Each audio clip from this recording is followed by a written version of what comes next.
Welcome to Tenor Tech, where I solve the problems you didn't even know you had. You start by inspecting the material.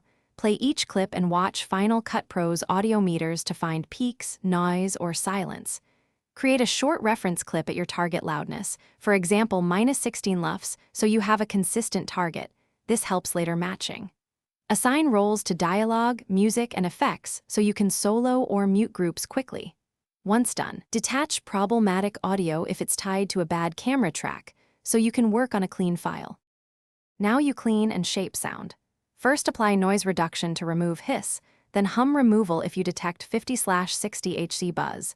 Do these before EQ. Use channel EQ to cut unwanted low rumble below about 80 Hz and gently tame 26K Hz if dialogue sounds harsh. Add a light compressor to control dynamics and use gain/clip keyframes to match perceived loudness between clips. Checking LUFS or RMS ensures consistency. Make sure to bypass effects to compare before and after.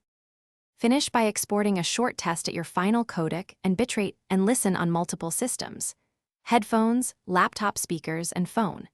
Make small final adjustments to overall gain or a limiter to avoid clipping, and lock your roles for final mix automation. If you hear issues after export, check sample rate mismatches, plugin order, or CPU overload causing artifacting.